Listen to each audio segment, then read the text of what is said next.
Hello, my name is, y'all know me as David, and today I'm going to be talking about learning differences. And this is a very personal topic to me because I struggle with these day in and day out. How is a learning difference identified? Like, how do you know you possibly might have one? Well, if you have a very high IQ, but yet you perform very poorly in school or on the SAT or ACT, you possibly might have a problem. Now here's a little image for each one of the four that I have. Dyslexia, kind of sum it up for you. When you're dyslexic and you're first starting to read, everyone else learns the process of sound plus letter plus image equals a word. People who are dyslexic struggle with that, and that's why they have a hard time learning to read, and they get letters backwards and stuff like that. ADHD, that's just general hyperactivity. Some of you have seen me in class, and I tend to get really jumpy sometimes. Dysgraphia is the inability to transfer thoughts onto paper, and poor motor skills, which transfers over to handwriting. A lot of y'all have seen my handwriting, and it's really bad. ADD, inability to focus during class is basically the basic thing that comes with ADD, but it also comes with conversations when talking to someone, or really just about any concentration stuff. Now, on the left right here is a image of someone with dyslexia, their brain. And someone on the right, and the person on the right here is a normal brain.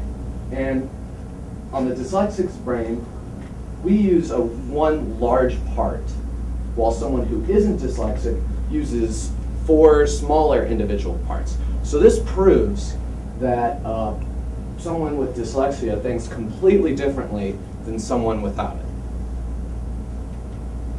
Common difficulties I personally face with difficulties. Everyone with learning differences may get some different issues, but this is just my experiences. When I try to read, I have such a difficult time staying on the line, and I might skip over a word, and it gets really mad at me.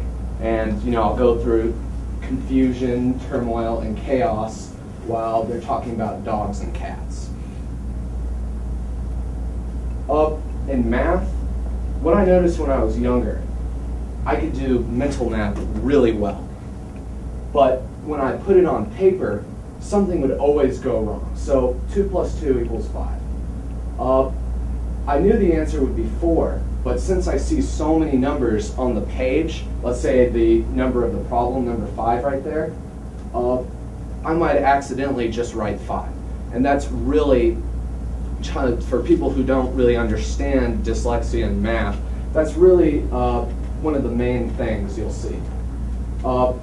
Right here is a diagram of a football play. Now, a lot of people, their coaches will just tell you, you need to do this on your assignment on a certain play. And since they're not dyslexic, they can associate what they're supposed to do on their play because of, back to sound plus letter plus image equals word. That goes back to even a football play. So it takes me about 10 times longer than it would take for anyone else. I've had a teacher ask me one time when I was way younger, are you sure you aren't just stupid, when we were talking about this kind of stuff? But as I got older, I realized that, and I've heard on TV, on the internet, and I read, there's actually a lot of successful people out there with dyslexia and this stuff. And if you ask any of these guys, I doubt they'd give you a really good answer about that, especially Nolan Ryan right there. But we get down to a certain problem. Now, Jodie Kidd, she was a very successful supermodel. She had dyslexia. She had, as she grew up, she had a lot of stress problems, and she was anorexic, and she had a very bad drug issue. But I think it all reverts back to when she was a kid. And she had her teachers really always put her down.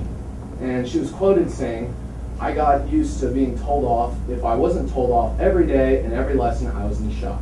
I hated academic work, as she was talking about school. And she couldn't even pass the equivalent to the GED in England.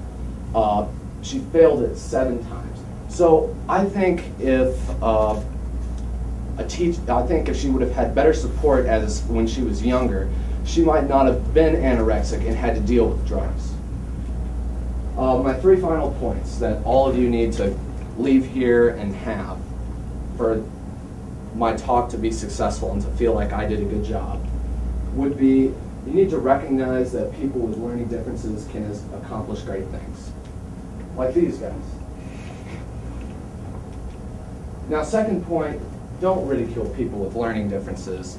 I mean, try to, just understand that they think differently and, they just have something to deal with in life. Everyone in here has something to deal with.